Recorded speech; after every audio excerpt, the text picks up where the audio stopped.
आज अपन बात करेंगे मार्केटिंग प्लान दिखाने का सही व सटीक तरीका कौन सा है जिससे सामने वाला 100% ज्वाइन कर जाए। तो आज की वीडियो से आपकी ज्वाइनिंग की रफ्तार बढ़ेगी और सामने वाला डेफिनेटली आपके साथ ज्वाइन करेगा। और जैसे ही आप उनको प्लान दिखाना शुरू करेंगे तो आपने प्लान दिखाते समय 4 पार्ट को कवर करना है, जो मैं इस वीडियो में आपके साथ शेयर करने जा रहा हूं। The first part is plan presentation. Second part is कि प्लान दिखाने के बाद वहीं पर बैठे बैठे आपने उस व्यक्ति के ड्रीम्स को विजुअलाइज करवाना है। एंड द थर्ड पार्ट, जैसे ही ड्रीम विजुअलाइज कराया वहीं पर बैठे बैठे आपने उसकी कुछ लोगों की लिस्ट तैयार करवानी है। और fourth and important and last point, जिसके लिए आप गए हुए हैं उसको ज्वाइनिंग के लिए हां करवाना। ऐसी रिवर्स क्वेश्चनिंग आपने करनी है जिससे ऑब्जेक्शन हैंडलिंग भी हो जाए और वो तुरंत ज्वाइन कर जाए। तो इन 4 पार्ट को यदि आपने कवर कर लिया तो गारंटीड है वो आपके साथ ज्वाइन करेगा। तो मैं बात कर रहा हूं the first part, plan presentation. जैसे आप प्लान प्रेजेंटेशन शुरू करते हैं तो आपको किस प्रकार से बातचीत शुरू करनी है, आप इस प्रकार शुरू कर सकते हैं। इस दुनिया में जो भी व्यक्ति पैसा कमा रहा है उस पैसा कमाने के 3 तरीके हैं। या तो कोई व्यक्ति समय लगाकर पैसा कमा रहा है, या कोई व्यक्ति पैसा लगाकर पैसा कमा रहा है। जो समय लगाकर पैसा कमा रहा है वो वहां पर सिर्फ अपना टाइम डालता है, 6 घंटे 8 घंटे 10 घंटे, पहले से सारी चीजें एस्टेब्लिश्ड हैं, यानी कि वो नौकरी करने वाले व्यक्ति हैं। वो अपना समय डालते हैं और उस समय के बदले उनको पैसा मिलता है। दूसरी कैटेगरी आती है पैसा लगाकर पैसा कमाने वाले, जिनको आप बिजनेसमैन बोलते हैं। वो पैसा इन्वेस्ट करते हैं और उस पैसे से पैसा कमाते हैं। लेकिन तीसरी प्रकार के व्यक्ति ऐसे हैं जो पैसा भी खुद लगाते हैं और समय भी खुद लगाते हैं और फिर पैसा कमाते हैं। जैसे दुकान भी आपकी, पूंजी भी आपकी और बैठे भी आप ये दुकान पे, तो आप पैसा कमा रहे हैं। लेकिन इन तीनों प्रकार के एक्टिविटीज में यदि आप नौकरी कर रहे हैं तो जब तक काम करोगे पैसा आएगा, और काम करना बंद तो पैसा आना बंद। लेकिन यदि आप अदर 2 वर्क कर रहे हैं, लेकिन यदि आप पैसा लगाकर पैसा कमा रहे हैं या समय और पैसा लगाकर पैसा कमा रहे हैं, तो इस बिजनेस में भी आप जब तक काम करेंगे, जब तक आपकी उपस्थिति है तब तक पैसा आएगा। जिस दिन वहां बैठना बंद या आपकी एब्सेंस में, वहां से कोई पैसा आने वाला नहीं है। तो आप उसको बोल सकते हैं, आज मैं आपके साथ एक ऐसे बिजनेस की बात करने आया हूं। कहते हैं कि दुनिया में परिवर्तन संसार का नियम है।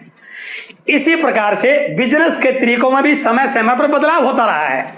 आज मैं आपसे एक ऐसे बिजनेस की चर्चा करने आया हूं जहां पर पूंजी की लगाने की जरूरत नहीं, पार्ट टाइम किया जा सकता है। और इस बिजनेस की सबसे बड़ी विशेषता यह है कि यदि आप इस बिजनेस को कर लेते हैं तो यह बिजनेस आपकी अनुपस्थिति में भी आपके लिए पैसा पैदा करता है। तो मैं आज आपसे उस प्रकार के बिजनेस की बात कर रहा हूं। और जैसे आप उससे इस प्रकार की बात करेंगे, सामने वाला आपसे रिलेट करेगा। और फिर आप बोल सकते हैं, इस बिजनेस को बताने से पहले मैं एक चीज और आपके साथ शेयर कर रहा हूं। आप जिस भी काम से जो भी पैसा कमा रहे हैं, तो वो पैसा जो आपने कमाया वो कहां जा रहा है? वो पैसा बाजार में जा रहा है। हमारी रोजमर्रा की जरूरत की चीजों को खर्च करने के लिए हम उस पैसे को बाजार में खर्च करते हैं। और जिस मार्केट में इस पैसे को खर्च करते हैं उस मार्केट को कहा जाता है ट्रेडिशनल मार्केटिंग, परंपरागत बाजार प्रणाली। क्या है ये ट्रेडिशनल मार्केटिंग? आओ इसको एक बार जानते हैं। कोई कंपनी है जो अपना प्रोडक्ट बनाती है और ये ग्राहक है जो उस प्रोडक्ट को यूज करता है। ना कंपनी ग्राहक को जानती, ना ग्राहक कंपनी को जानता। इन दोनों के बीच में एक चैनल होता है, कुछ मिडलमैन होते हैं, retailer, wholesaler, agent, distributor, C&F। ये सारे के सारे लोग इस प्रोडक्ट को आगे से आगे सप्लाई करते हैं और ग्राहक तक पहुंचाते हैं। और नेचुरली इन लोगों ने पैसा लगा रखा है, ये अपना प्रॉफिट लेंगे ही लेंगे। लेकिन इसमें एक खर्चा और जुड़ता है, कंपनी इस प्रोडक्ट की ऐड करवाती है और वो ऐड करने वाले लोग सेलिब्रिटी होते हैं। जो बहुत सारा पैसा एडवर्टीजमेंट करने का लेते हैं। लेकिन मजे की बात यह है, ये ऐड तो करते हैं लेकिन उस प्रोडक्ट के यूजर नहीं है, इनको क्वालिटी का कुछ नहीं पता, लेकिन फिर भी ऐड करते हैं। यानी कि कंपनी से कस्टमर तक आते आते उस प्रोडक्ट पे दो खर्चे जुड़ जाते हैं, मिडिलमैन का प्रॉफिट और एडवर्टीजमेंट का खर्चा। या इसको यूं कह सकते हैं, यदि 50 रुपए का प्रोडक्ट तैयार हुआ तो ग्राहक तक आते आते वो 100 रुपए का हो जाता है। ये 50% पैसा ग्राहक की मेहनत का आधी कमाई इन बीच के लोगों में चली जाती है। इस पूरी मार्केट को ग्राहक चलाता है, इस पूरी मार्केट का अहम पार्ट ग्राहक है, लेकिन फिर भी ग्राहक का इस मार्केट में कोई हिस्सा नहीं है, इसको कोई फायदा नहीं मिल रहा, बल्कि कुछ नुकसान होता है। कई बार मिलावटी सामान भी मिलता है, रेट भी मनमाना लग जाता है, क्वालिटी का भी ध्यान नहीं रखा जाता है, और बहुत सारी जगह पक्का बिल भी नहीं होता, टैक्स की भी चोरी होती है। ये सारी चीजें होने के बाद भी ये मार्केट लगातार बढ़ रही है, लेकिन इस मार्केट को बढ़ाने वाले कौन हैं? हम सब ग्राहक हैं। और कमाल की बात देखिए, ये ग्राहक जब भी बाजार में जाता है इस बाजार का टर्नओवर बनाता है, इस मार्केट का टर्नओवर बनाता है, और हमने ग्राहकों ने इस बाजार में जा जाके इस मार्केट के टर्नओवर को लाखों करोड़ों का बना दिया है। और यदि मैं एफएमसीजी सेक्टर की बात करूं, रोजमर्रा की जरूरत होने वाले प्रोडक्ट के टर्नओवर की बात करूं, एक आइडिया है कि लगभग 40 लाख करोड़ का मार्केट हर साल होता है हमारा। किसकी वजह से? ग्राहक की वजह से। मार्केट हमने बनाया, टर्नओवर हमने बनाया, लेकिन फिर भी इस टर्नओवर में ग्राहक का कोई हिस्सा नहीं है। इसी चीज को देखते हुए एक नई व्यवस्था इजाद हुई जिसका नाम है डायरेक्ट सेलिंग, सीधी बिक्री प्रणाली। कि यदि कंपनी अपना प्रोडक्ट बनाए और वो बिचौलियों की बजाय सीधा कस्टमर को दे, सीधा ग्राहक को दे, और जो पैसा बीच में जा रहा है उसका एक परसेंटेज के अकॉर्डिंग ग्राहक को दिया जाए, तो इस व्यवस्था को डायरेक्ट सेलिंग कहते हैं। अर्थात हमने पहले भी प्रोडक्ट यूज करना था, अब भी यूज करना है, लेकिन अब क्या क्या फायदे मिले? पक्का बिल मिलेगा, सामान की क्वालिटी की गारंटी मिलेगी, शुद्ध सामान मिलेगा, और एक रेट पे मिलेगा, कहीं भी खरीदेंगे एक रेट पे मिलेगा। और सबसे बड़ी चीज, जो टर्नओवर बिचौलियों का होता था, आज के बाद वो टर्नओवर ग्राहक का होना शुरू हो सकता है। यदि मैं इसको एक सिंपल लेमैन की भाषा में समझाऊं, इस ट्रेडिशनल मार्केटिंग में मान लो आप इस दुकान के पिछले 20 साल से ग्राहक हैं, आप इस दुकान पर सामान लेने गए और उस दुकान पे दो लोग बैठते हैं, उसका मालिक और उसका बेटा। बाय द वे मालिक दुकान पे नहीं था, बेटा मौजूद था। आपने उस बेटे को बोला, बेटा ये सामान निकाल दो। आपने एक लिस्ट दी और उस लड़के ने उस लिस्ट के अकॉर्डिंग आपका सामान निकाला, थैले में पैक किया, और जैसे आपने पूछा कितना बिल हुआ, उसने बताया 3000 रुपए। अब सुनिए इस बात को ध्यान से, आपने उसको 3000 रुपए दिए, थैला उठाया और दुकान से बाहर निकले। और जैसे आप दुकान से बाहर निकले, उसका पिताजी दुकान में आया और उसने आते ही लड़के से पूछा कि बेटा क्या हुआ, और लड़के ने तुरंत उत्तर दिया 3000 की सेल हुई, 3000 की बिक्री हुई, 3000 का बिजनेस हुआ, 3000 का कारोबार हुआ। अर्थात आपकी खरीदारी किसी और का व्यापार बनती है। अब मैं बात कर रहा हूं डायरेक्ट सेलिंग की। अब आपने फैसला लिया कि घर का वही सामान जो मैं वहां से लेके आता था, जहां पर क्वालिटी की गारंटी नहीं थी, रेट का झमेला था, आपका कोई हिस्सा नहीं था।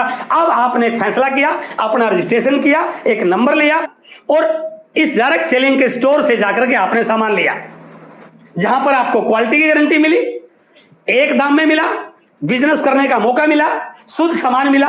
और जैसे आपने उस दुकानदार को जाके, उस स्टोर के मालिक को जाके अपने सामान की पर्ची दी, उसने आपकी पर्ची को देख करके सामान निकाला, और सामान निकालने के बाद जब आपने बिल पूछा, उसने कंप्यूटर पर टिक टिक किया, आपका नंबर फीड किया और बिल निकल के आया। और जैसे वो 3000 का बिल निकल के आता है, तुरंत आपके मोबाइल पर एक मैसेज आता है, योर बिजनेस इज 3000 रुपए। अर्थात आज तक जो खरीदारी किसी और का व्यापार बनती थी, यह दुनिया का 8वां अजूबा है जहां पर आपकी खरीदारी आपका व्यापार बन सकती है। It is direct selling. और जैसे आपने इस डायरेक्ट सेलिंग के बारे में उससे बात की कि यदि आप अपने घर के सामान को इससे शुरू कर दे लेना, तो इस टर्नओवर में आपका हिस्सा हो सकता है। और फिर वहां पर आप उसको एक छोटी सी कैलकुलेशन दिखा सकते हैं कि इस बिजनेस के माध्यम से कितना बड़ा कारोबार हो सकता है, कितनी बड़ी सेल हो सकती है, कितनी बड़ी इनकम बन सकती है।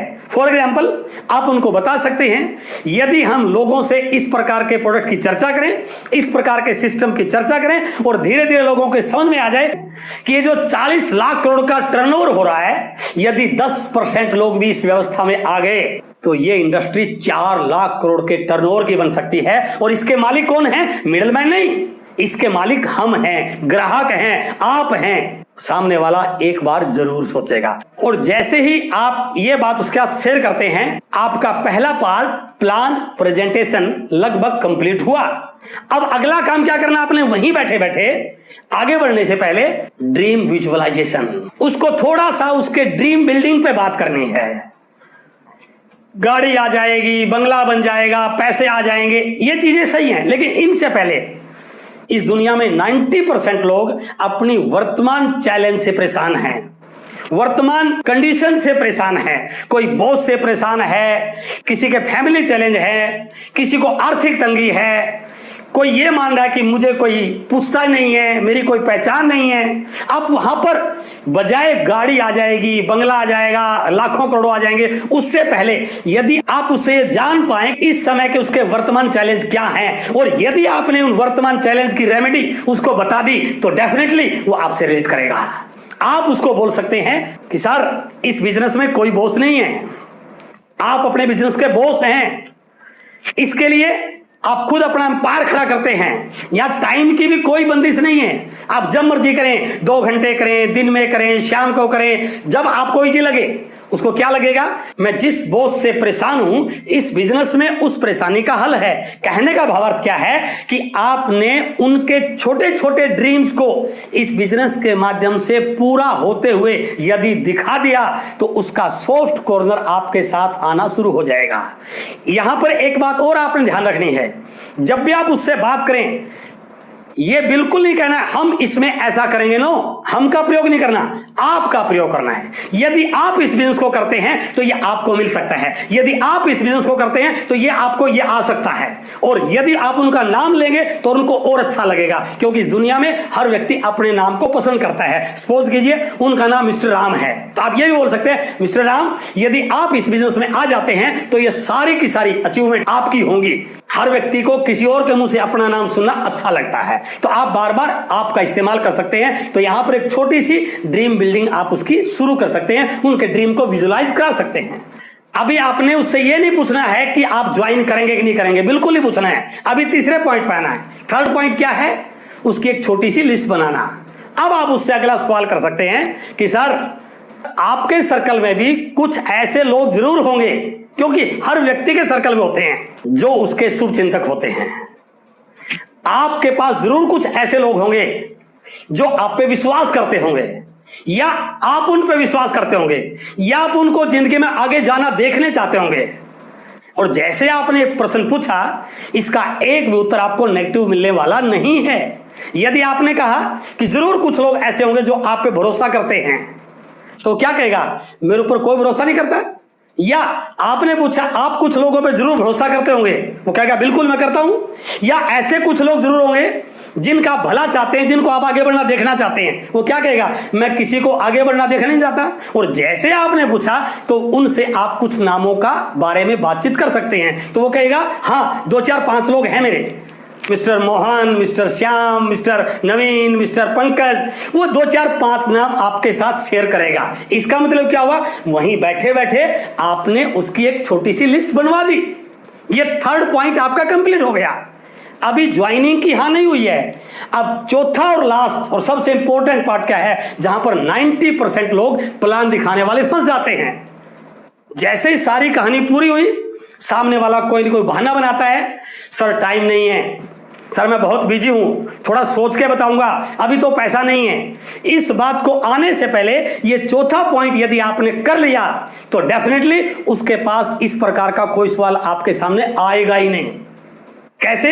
जैसे आपने उससे 4-5 लोगों के नाम पूछे जिनका भला चाहते हैं, तुरंत आप पूछिए कि सर मान लीजिए आप मिस्टर मोहन को प्लान दिखाते हैं और प्लान दिखाते समय मोहन जी ने आपको ये बोला सर मेरे पास टाइम नहीं है इस समय, तो आपका क्या आंसर रहेगा? या आपने मिस्टर पंकज को प्लान दिखाया और मिस्टर पंकज जी ने आपको बोला सर इस समय पैसे नहीं हैं। या मिस्टर सोहन को आपने प्लान दिखाया, सोहन से बात की और सोहन जी ने बोल लिया कि सर इस समय मैं बहुत बिजी हूं, या कोई बहाना बनाया, तो आपका उनके लिए क्या आंसर रहेगा? इससे दो फायदे हो गए आपके। पहला, आपने उसको उस सिचुएशन से हैंडल करने के लिए पहले से प्रिपेयर कर दिया। दूसरा, इनका कुछ ना कुछ उत्तर वो जरूर देगा, इससे वो ऑब्जेक्शन हैंडलिंग करना सीख गया। और तीसरा, सबसे इंपॉर्टेंट बात क्या रहेगी, वो आपसे इस प्रकार के सवाल करेगा ही नहीं। अब वो ये नहीं कहेगा कि सर मेरे पास टाइम नहीं है, अब वो ये नहीं कहेगा सर पैसे नहीं है। अर्थात आपने केवल ऑब्जेक्शन हैंडलिंग सोल्व नहीं किया, बल्कि उन ऑब्जेक्शंस को आने से पहले ही रोक दिया। यदि आप इस प्रकार से अपनी बात को रखते हो तो सामने वाला डेफिनेटली आपके साथ ज्वाइन करेगा। और ये आपका मार्केटिंग प्लान इस प्रकार से यदि आप कंप्लीट करते हैं, क्योंकि पहले से आपने माहौल बनाया हुआ है, आपने अपॉइंटमेंट लेके गए थे, आप उसके घर पे जाकर के 2 4 5 मिनट आपने माहौल को रिलैक्स किया था और अब आपने इन चारों पॉइंटों के साथ अपनी प्लान को प्रेजेंट किया। और एक और ध्यान रखना है, जब आप ये सारी चीजों के बारे में डिस्कस कर रहे हैं तो आपको अपना प्रोडक्ट साथ रखना है, क्योंकि वो प्रोडक्ट थर्ड पार्टी का काम करेगा। आपके पास आपकी कंपनी की प्रोफाइल आपके पास होनी चाहिए, जिससे लगे आप कितनी बड़ी कंपनी के रिप्रेजेंटेटिव हैं। यदि आप उसके सामने इस इंडस्ट्री के होने वाले टर्नओवर के बारे में बात कर सकते हैं, फिक्की और केपीएमजी की रिपोर्ट दिखा देते हैं कि 2025 तक ये 65,000 करोड़ की इंडस्ट्री होने वाली है, जो केवल लोगों के सामान लेने से होगी। इससे क्या होगा, उसको हजारों करोड़ का बिजनेस आना नजर आएगा।